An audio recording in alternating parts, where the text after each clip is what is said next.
हम्म, hello दोस्तों। तो आप सभी को आज दशहरा है, तो आप सभी को आज दशहरे की शुभकामनाएं। तो मैंने एसबीआई और कोटक बैंक क्यों लिए आज इस पे मैं वीडियो बना रहा हूँ। तो पहले तो हम एसबीआई का देख लेते हैं। ये मैंने एसबीआई का वीकली चार्ट ओपन किया हुआ है। तो इसमें मैंने ये ट्रेंड लाइन्स खींची है। ये 2020 का फॉल है, जो कोरोना का फॉल था। वहाँ से अगर हम ट्रेंड लाइन खींचते हैं तो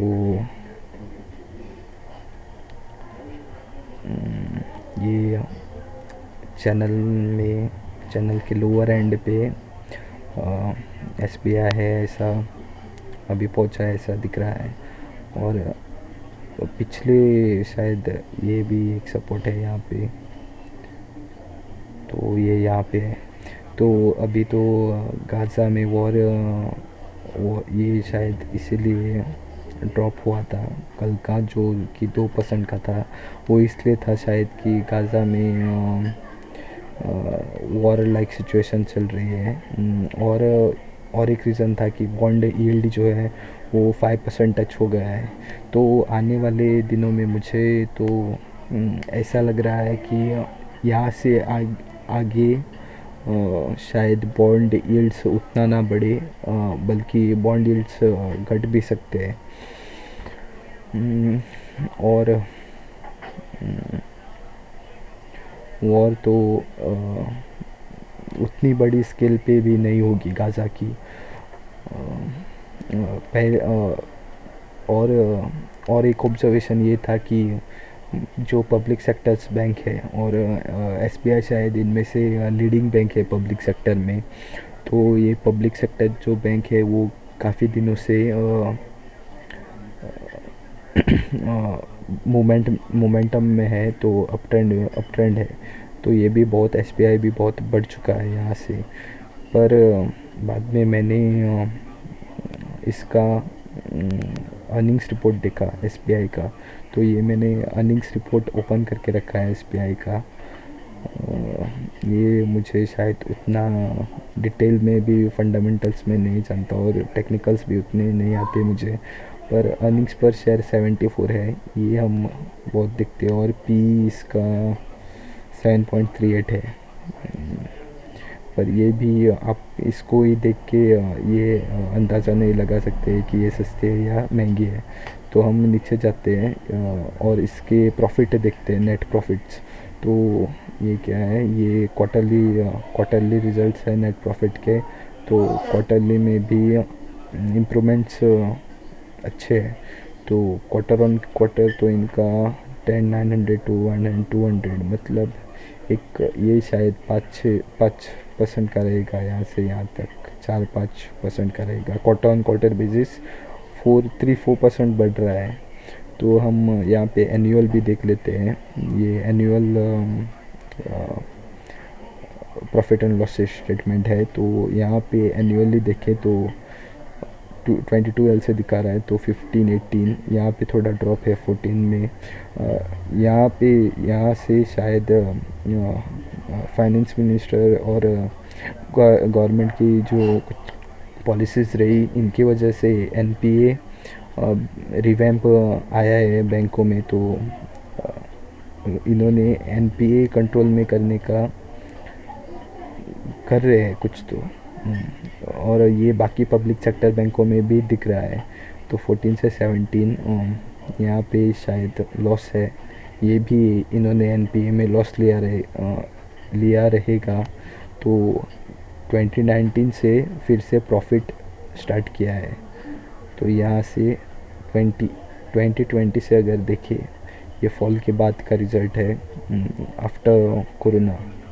21,000 से 23,000, 23 से 37, यहाँ पे मेजर जंप है। दिस इज़ ये शायद 30% कुछ रहेगा, 23 to 37। Okay, so this is around 1/3 of this. This will be 33% and this. और यहाँ से यहाँ 33% का जंप है, और यहाँ से यहाँ भी ये मोर देन ये 40% तो रहेगा यहाँ से यहाँ तक। मैं कैलकुलेट भी करके देखता हूँ। 37 से 57 that is equal to 37 47 57 20,000 divided by 50,000। मेरी कैलकुलेशंस रॉन्ग हो सकते हैं, तो आपको पूरा मौका है मुझे करेक्ट करने का।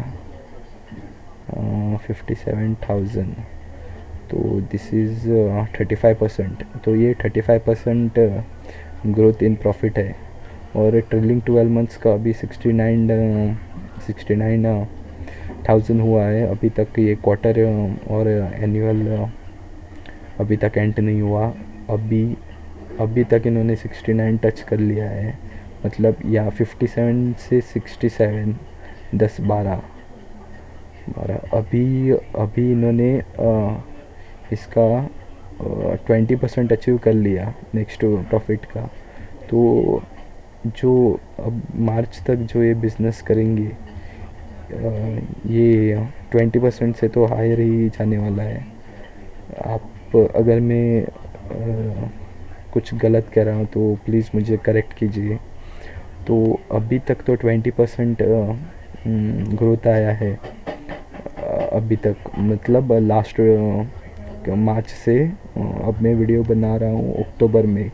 मार्च अप्रैल मई जून जुलाई अगस्त सितंबर अक्टूबर 7 और अभी 5 महीने बाकी है ईयर एंड होने में। तो ये और भी ग्रोथ कर सकते हैं। और एक इसका पैरामीटर देखते हैं हम, मीडियन पी। और मेन बैंक में जो हमें देखना चाहिए वो है एनपीए, मतलब कितना प्रोविज़न बैड एसेट्स है बैंक के पास, तो इनको कितना प्रोविज़न करना पड़ेगा। तो अदर एसेट। और एक जो पैरामीटर है जो हमें बैंक में देखना चाहिए वो है एनपीए। तो यहाँ पे मैं क्वार्टरली रिजल्ट्स में गया और यहाँ पे ग्रॉस एनपीए और नेट एनपीए ये इन्होंने लास्ट लिया था जून 2020 में 5.36% और 1.83%। ये इनको प्रॉफिट में से माइनस करना रहता है। तो यहाँ पर हम देख सकते हैं 2020 में प्रॉफिट स्टेटमेंट्स में, प्रॉफिट एंड लॉस में 2020 में इनका जो इन्होंने एनपीए लिए है। और यहाँ पे शायद कुछ रहेगा जो प्रॉफिट में से माइनस करके ये लॉस में लिया है एनपीए में शायद। यहाँ पे कब का एनपीए है, ये जून 2020 का है। मार्च अप्रैल मई जून, मार्च अप्रैल मई जून, तो ये इसके बाद लिया है एनपीए बुक्स पे शायद। मुझे ये रीडिंग ठीक से नहीं आती। तो बाद में इन्होंने एनपीए यहाँ तो नहीं दिखाया है, शायद एनपीए नहीं लिया है बैंक में। तो एसेट क्वालिटी शायद अच्छी रहेगी। आप यहाँ पे एनपीए भी कुछ नहीं दिखा रहा है, तो ये भी आप चेक कर सकते हैं।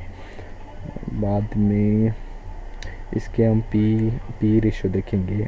ये इसका ईपीएस है एसबीआई का। 5 ईयर्स में देखेंगे तो अर्निंग्स पर शेयर 74%, मतलब अर्निंग्स 74 है। और प्राइस टू अर्निंग्स 7.7 है। और इसका मेरिडियन पी 12.5 है।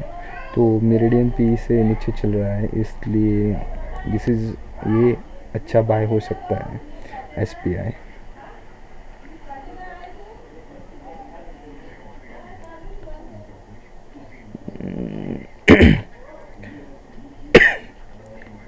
तो देखते हैं कैसा रहता है। अगर ये इससे शायद मेरी अंडरस्टैंडिंग से इससे ज़्यादा नीचे नहीं आ सकता।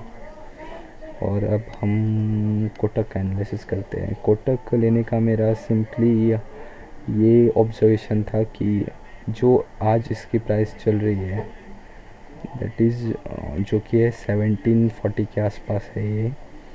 ये प्राइस इसकी चल रही थी पिक्स में देखते हैं, सेम प्राइस चल रही थी कब, 2021 के स्टार्ट में, मतलब 2021 से पहले ये प्राइस पे आया था और आज भी उसी प्राइस पे है। तो इसको भी स्क्रीनर पे एक बार चेक करते हैं। पी देखते हैं पहले, ये भी पी के बहुत नीचे है 5 इयर्स में। तो करंटली इसकी पी इज़ 20 एंड मेरिडियन जो पी है वो 33 है, तो बहुत नीचे है पी की। और ये प्राइवेट सेक्टर बैंक है। रिसेंटली इसमें शायद जो डायरेक्टर है वो चेंज हुआ है, जो कि वो दीपक गुप्ता है। वो मुझे लगता है कि उदय कोटक के सक्सेड जिन्होंने, दीपक गुप्ता ने जिन्होंने उदय कोटक को सक्सेड किया है, वो बहुत ही अच्छे से ये बैंक मैनेज करेंगे। और मुझे एक बात इसमें पसंद नहीं आई कि इन्होंने अभी रिसेंटली मार्च नहीं क्वार्टर इनका अक्टूबर में क्वार्टरली रिजल्ट्स जो पब्लिश किया उस पर शायद यहाँ अभी अपडेट नहीं हुआ है, जून लास्ट जून का ही है। तो नेट प्रॉफिट देखेंगे तो ज़्यादा ग्रोथ नहीं है इसमें। और इसका एनुअल भी देखेंगे तो उसमें भी कुछ ज़्यादा ग्रोथ नहीं है। लास्ट ग्रोथ मुझे दिख रही है वो है 2021, दिस इज़ ये 33% के पास है। यहाँ से यहाँ तक ज़्यादा ग्रोथ नहीं आई है 2021 से 2023। और अब ट्रेलिंग में अच्छा है, पर लास्ट मैंने क्वार्टरली रिजल्ट्स देखा वो उतना, मैंने सुना था एक फंड मैनेजर से कि वो अराउंड 5% था।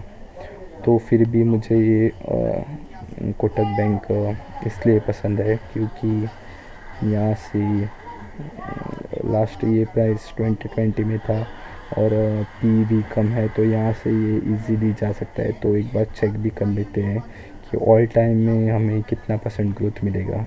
तो ऑल टाइम अगर ये कंपनी जाएगी तो 21% इसमें ग्रोथ है। SBI में देखेंगे तो वो 12% ऑल टाइम हाई तक ग्रोथ है। मुझे लगता है ये 12% से ज़्यादा ही जाएगा, मेरा टारगेट रहेगा यहाँ कुछ भी। अगर आपको ये वीडियो पसंद है तो प्लीज़ लाइक कीजिए और आपके दोस्तों के साथ शेयर कीजिए और सब्सक्राइब भी कीजिए मेरे चैनल को। थैंक यू, मिलते हैं नेक्स्ट वीडियो में।